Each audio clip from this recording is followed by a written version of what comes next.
로마서 1장 17절 말씀은 종교개혁 505주년을 맞이하여 하나님이 주신 말씀을 다시 한번 새기기를 바랍니다. 보통 우리가 517년 10월 31일 마틴 루터가 위텐버그 그 성당 문 앞에 95개 조항을 못박음으로 시작했다고 보통들 얘기합니다. 그러나 실질적인 종교개혁은 200년 전부터 시작되었습니다. 그래서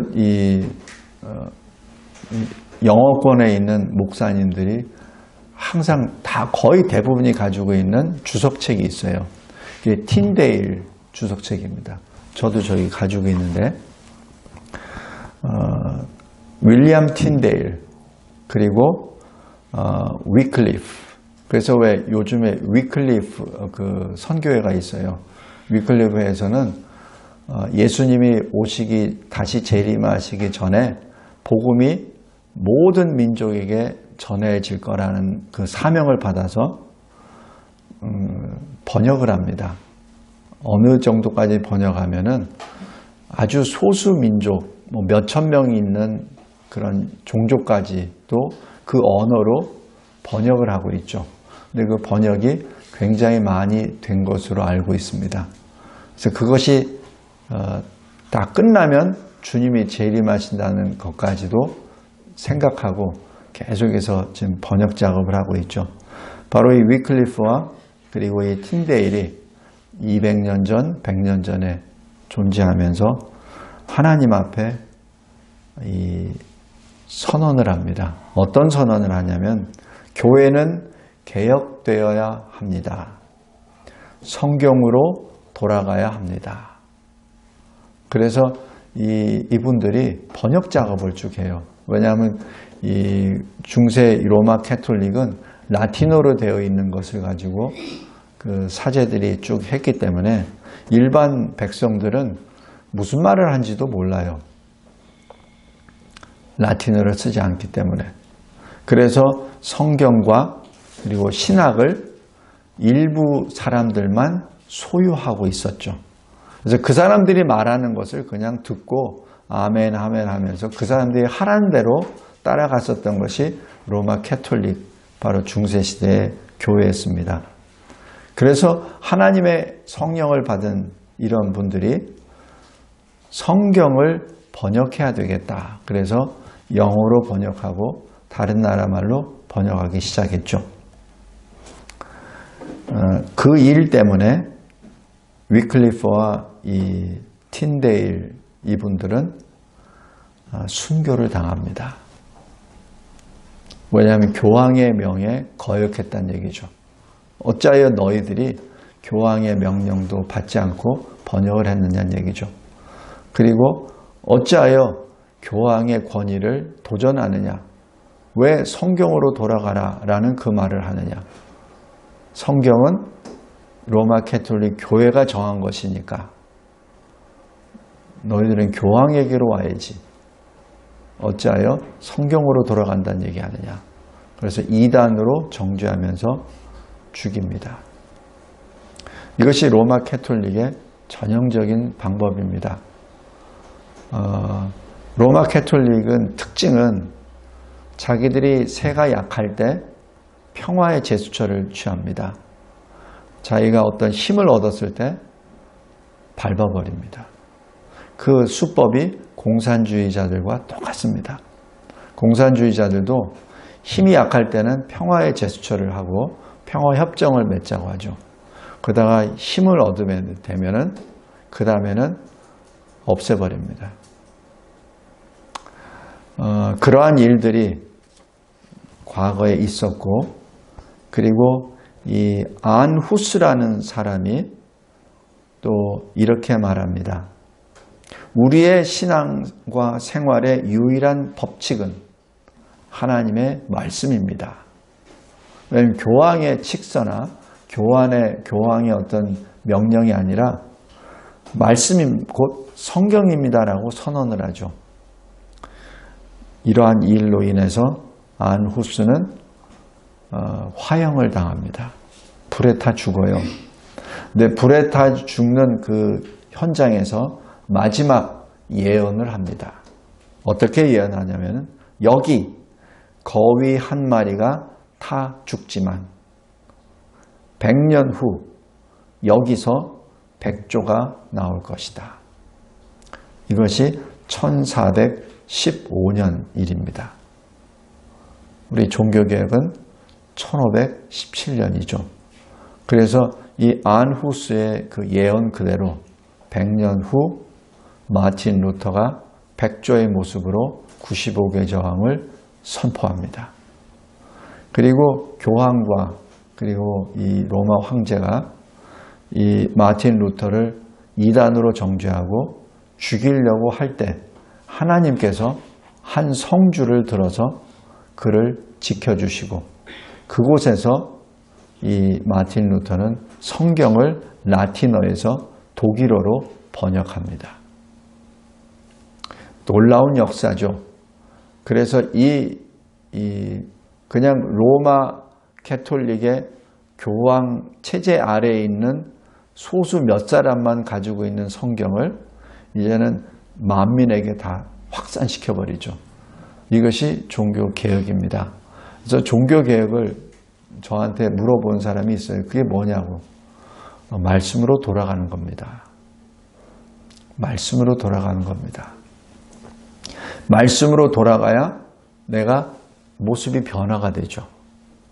말씀으로 돌아가야 내가 다시 재형성되는 겁니다. 그게 reform입니다. 그러니까 내가 다시 폼이 된다는 거, 내가 다시 지어진다는 얘기죠. 다시. 어떻게? 말씀을 따라서. 그래서 말씀으로 돌아가자는 얘기입니다. 그 말씀으로 돌아간다는 얘기는 바로 우리의 생명의 근원인 생명의 말씀으로 돌아간다는 것을 의미하죠. 오늘 여기 로마서 1장 17절, 특별히 오늘 본문에서는 이 말씀 때문에 로마 캐톨릭의 사제요, 신학 교수인 마틴 루터가 하나님을 만납니다. 그리고 이 종교개혁의 신호탄이 되었었던 마틴 루터가 변화되게 했었던 그 말씀이 로마서 1장 17절입니다. 한번 보십시오. 복음에는 뭐죠? 기쁜 소식, 예수 소식이죠. 예수 구원 소식, 승리 소식에는 하나님의 의가 나타나서 믿음으로 믿음에 이르게 하나니, 이렇게 됩니다. 하나님의 의가 무엇이죠? 여기 로마서 3장 보십시오.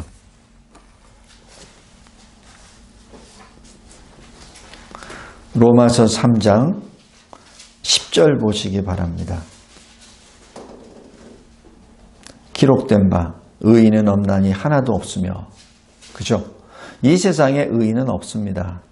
하나도 없습니다. 깨닫는 자도 없고 하나님을 찾는 자도 없고 다 치우쳐 함께 무익하게 되고 선을 행하는 자는 없나니 하나도 없도다. 그들의 목구멍은 열린 무덤이요 그 혀로는 속임을 일삼으며 그 입술에는 독사의 독이 있고 그 입에는 저주와 악독이 가득하고 그 발은 피 흘리는데 빠른지라. 파멸과 고생이 그 길에 있어 평강의 길을 알지 못하였고 그들의 눈앞에 하나님을 두려워함이 없느니라. 이것이 우리의 옛 모습입니다. 우리는 하나님을 찾지도 아니했고 하나님을 두려워하지도 않았습니다. 이때 21절 보십시오. 율법 외에 하나님의 한 의가 나타났으니 율법과 선지자들에게 증거를 받은 것이라. 여기서 한 의가 뭐죠? 예수입니다. 여기서 나오는 의는 추상명사가 아닙니다. 실존의 명사입니다. 바로 예수입니다. 그 예수가 율법과 선지자에 기록되어 있다 했죠. 그게 뭐예요? 구약에 기록되어 있다는 얘기죠. 그래서 누가복음에서도 24장에 보면은 엠마오로 가는 낙심해서 터덜터덜 가고 있는 제자들, 두 제자에게 예수님이 오시죠. 예수님인지도 깨닫지도 못하고 그냥 낙심해 있을 때 예수님이 어떻게 하셨죠?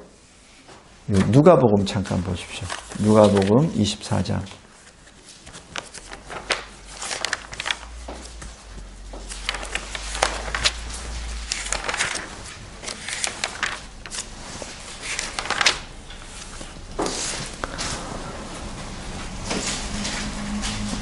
누가복음 24장 25절 보십시오. 이르시되 미련하고 선지자들이 말한 모든 것을 마음에 더디 믿는 자들이여 그리스도가 이런 고난을 받고 자기의 영광에 들어가야 할 것이 아니냐 하시고 27절 이에 모세와 모든 선지자의 글로 시작하여 모세는 뭐죠? 율법이죠. 선지자들의 글은 뭐죠? 선지서죠. 그러니까 구약 성경입니다. 시작하여 모든 성경에 쓴 바 자기에 관한 것 자기가 누굽니까? 예수에 관한 것이죠. 예수에 관한 것을 자세히 설명하시니라. 이때 뭐라고 합니까? 이때 제자들이 이렇게 말합니다. 32절. 그들이 서로 말하되 길에서 우리에게 말씀하시고 우리에게 성경을 풀어주실 때에 우리 속에서 마음이 뜨겁지 아니하더냐. 이것이 말씀 받은 사람의 증세입니다. 말씀 받은 자의 증세입니다. 말씀을 받을 때 마음이 뜨거워집니다. 진정으로 마음이 뜨거워져서 그냥 가만히 못 있어요. 성도 여러분, 여기 로마서 1장 17절에 하나님의 의가 나타나서 라는 그 뜻은 3장 21절 율법 외에 하나님의 한 의가 나타났으니 율법과 선지자들에게 증거를 받은 것이라. 그러면서 22절에 바로 설명이 나와요. 곧 예수 그리스도를 믿음으로 말미암아 모든 믿는 자에게 미치는 하나님의 의인이 차별이 없느니라. 그러니까 한 의란 무엇입니까? 예수입니다. 그래서 다시 1장 17절로 돌아가면 복음에는 하나님의 의가 나타나서 한 의 예수가 나타나서 믿음으로 믿음에 이르게 하나니 앞에 믿음은 하나님의 언약, 하나님의 신실하심, 하나님의 구원 바로 예수입니다. 예수로부터 믿음에 이르게 하나니 그 믿음은 우리 성도의 믿음입니다. 그러니까 우리 성도, 우리의 믿음은 우리로부터 나온 게 아니에요. 하나님의 신실하심으로부터 나온 겁니다. 하나님의 의로부터 우리가 믿음을 얻은 것 되죠. 그래서 우리가 자랑할 게 없어요.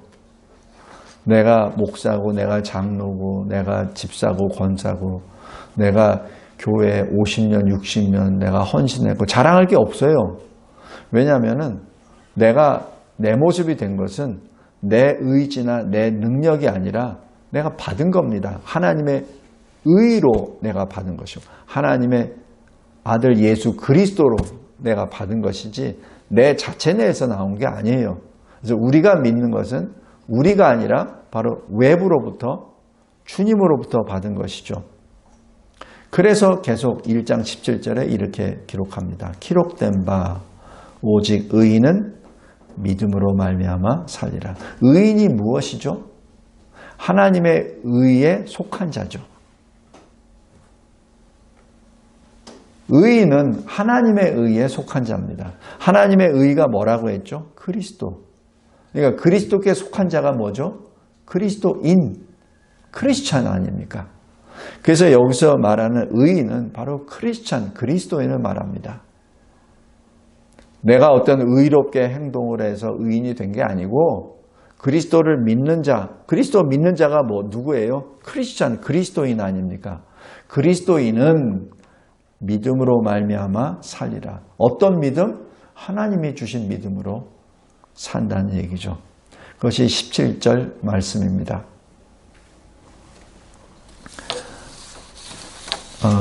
이 말씀이 종교개혁의 가장 근본적인 뿌리입니다. 왜냐하면 마틴 루터 자체도 로마 캐톨릭의 사제였기 때문에 많은 고행을 직접 했죠. 그래서 그의 그 인생에 대한 그 글을 쭉 다시 한번 보니까 하루에 6번 기도했다 그러더라고요. 근데 기도를 하는 것이 금식 기도를 말합니다. 보통 우리 요즘에 기도 많이 하시는 분들이 보통 하루에 3번씩 한다 그러잖아요. 아니면 또 작정하고 1시간, 2시간 이렇게 기도하는데 마틴 루터는 금식으로 6번 하루에 기도합니다. 그리고 이 베드로의 어떤 그것을 담기 위해서 그 계단을 무릎으로 기어다니면서 고행을 하죠. 아무리 해도 구원의 확신이 없는 거예요. 구원의 확신이 없습니다. 내가 천국에 간다는 확신도 없어요.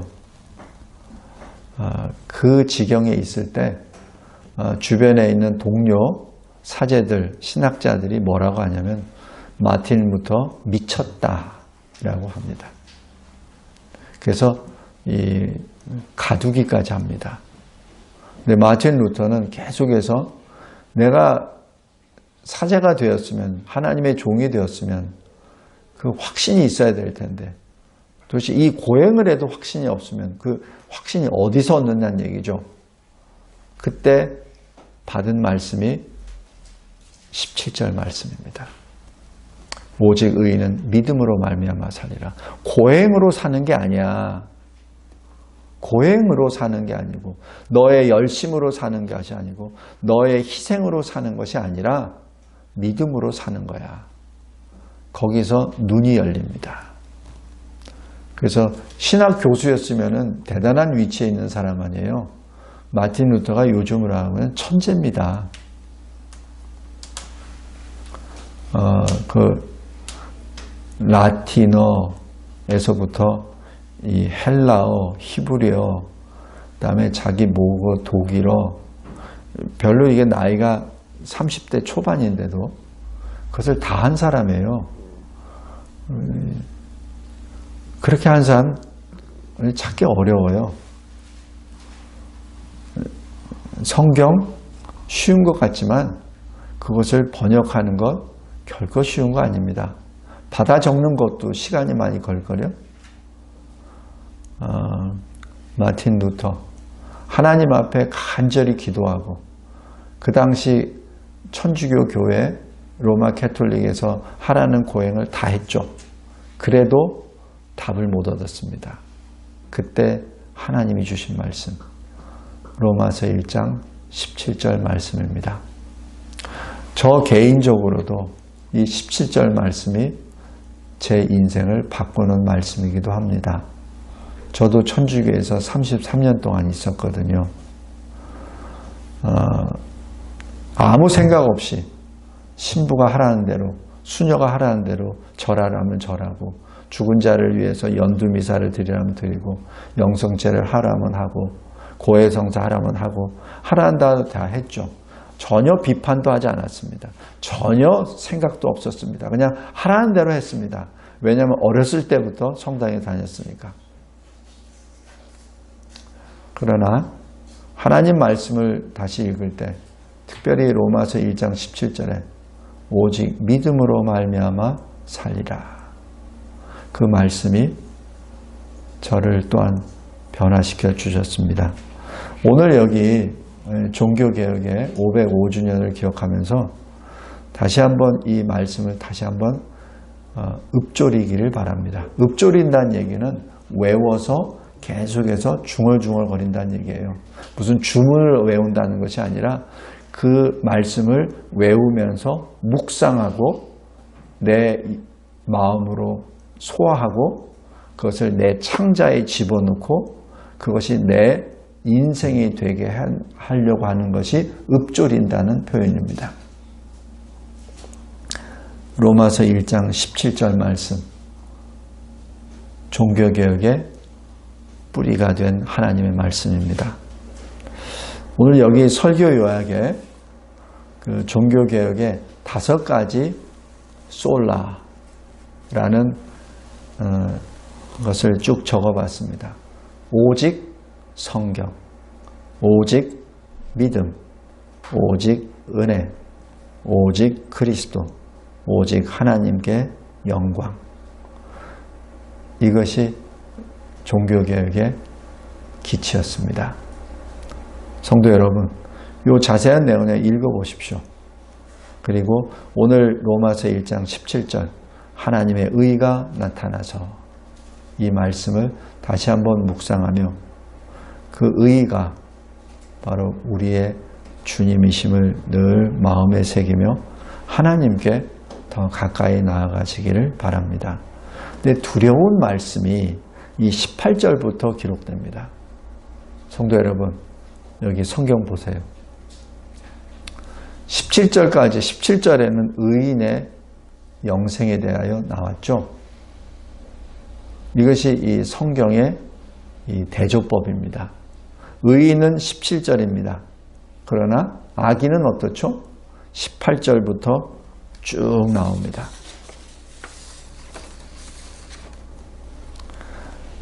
18절에 뭡니까? 진리를 막는 사람들. 그리고 23절 보십시오. 썩어지지 아니하는 하나님의 영광을 썩어질 사람과 새와 짐승과 기어다니는 동물 모양의 우상으로 바꾸는 사람들. 그래서 24절에 그런 사람들은 어떻게 하셨죠? 하나님이 그들을 마음의 정욕대로 더러움에 내버려 두사. 서로 욕되게 하였습니다. 그 다음에 26절 보십시오.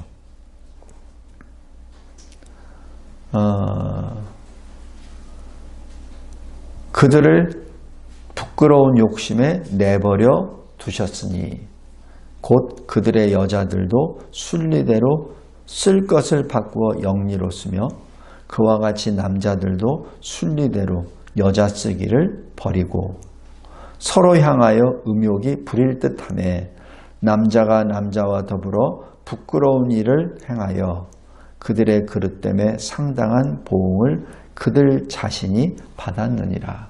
이게 동성애입니다. 동성애가 하나님이 말씀하시는 악 중의 악입니다. 그 대표적인 것이 소돔성이잖아요.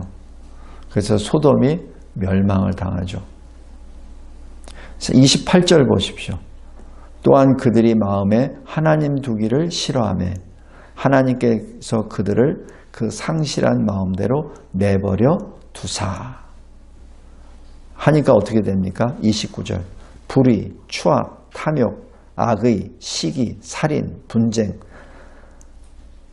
또 사기, 악독, 비방. 하나님께서 미워하시는 자라고 표현을 합니다. 이들은 32절에 보면은 자기들만 행할 뿐 아니라 또한 그런 일을 행하는 자들을 옳다 하느니라. 성도 여러분, 하나님의 말씀은 이 진리입니다. 17절 말씀과 18절부터 32절까지 말씀을 잘 보십시오. 우리가 살 길은 뭐죠?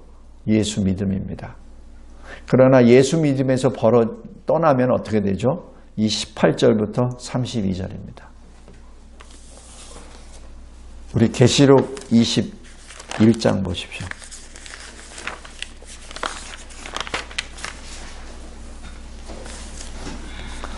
계시록 21장 1절에 보면 또 내가 새하늘과 새 땅을 보니 처음 하늘과 처음 땅이 없어졌고 바다도 다시 있지 않더라. 또 내가 보매 거룩한 성 새 예루살렘이 하나님께로부터 하늘에서 내려오니 그 준비한 것이 신부가 남편을 위하여 단장한 것 같더라. 내가 들으니 보좌에서 큰 음성이 나서 이르되 보라 하나님의 장막이 사람들과 함께 있음에 하나님이 그들과 함께 계시리니 그들은 하나님의 백성이 되고 하나님은 친히 그들과 함께 계셔서 모든 눈물을 그 눈에서 닦아주시니 다시는 사망이 없고 애통하는 것이나 곡하는 것이나 아픈 것이 다시 있지 아니하리니 처음 것들이 다 지나갔음이러라.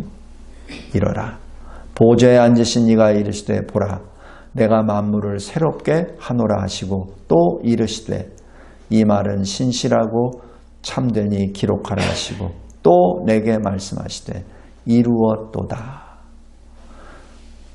이 21장을 읽을 수 있는 사람은 의인입니다. 구원을 받은 자들이죠. 그러나 여기 20장 15절 보십시오. 누구든지 생명책에 기록되지 못한 자는 불못에 던져지더라. 이 말씀이 로마서 1장 17절과 18절부터 32절까지의 그 대주법입니다. 성도 여러분, 오늘 종교개혁을 이 주간을 맞이해서 다시 한번 하나님 앞에 감사기도 하시기 바랍니다. 내가 예수 믿음을 허락해 주시고 그 은혜의 선물을 하나님이 주셔서 하나님으로부터 이렇게 내버려 둔 존재가 아니라 하나님의 구원을 받은 자로 서게 해 주심에 감사합니다. 특별히 종교개혁을 통해서 우리 이 현재 이 삶 자체가 믿음으로 인하여 내가 변화되게 하옵소서, 새롭게 변화되게 하옵소서, 그 말씀을 늘 읊조리며 우리의 인생을 바라보기 바랍니다. 성도가 그리스도인이 온전히 서지 못할 때, 성도가 그리스도인이 말씀의 빛을 비추지 못했을 때 그 교회가 무너지고 사회가 무너지고 그 나라가 무너집니다. 그것이 현재 우리 대한민국, 아니 이 전 세계를 바라보는 그 눈입니다. 교회가 온전히 섰을 때, 교회가 빛을 발했을 때 하나씩 하나씩 새롭게 변화됩니다. 이것이 성경의 원리요, 하나님이 우리에게 주시는 진리의 말씀입니다. 종교개혁, 그 개혁은 지금도 계속해서 진행형입니다. 과거 어느 한순간에 끝난 것이 아니라 계속 진행형입니다. 그래서 reformed is always reforming입니다. 항상 개혁됩니다. 그 개혁의 대상은 우리 자신부터 시작합니다. 그리고 교회가, 사회가, 나라가 변화됩니다. 하나님 앞에 붙잡혀 쓰임을 받는 거룩한 주의 그릇이 되기를 주님의 이름으로 기도합니다. 감사하고 감사합니다. 로마서 1장 17절을 통하여 한 사람을 변화시켜 주시고 그 한 사람을 통하여 세상을 변화시켜 주시는 애 진심으로 감사합니다. 그 변화된 열매가 바로 저희들임을 고백합니다. 주님, 그 변화가 우리 각자에게 임하게 하여 주셔서 늘 말씀이 살아 우리들의 생각과 말과 삶을 변화시켜 주셔서 마지막 때 주님이 기뻐하시는 주의 그릇들이 되게 하옵소서. 예수 그리스도의 이름으로 기도드리옵나이다. 아멘.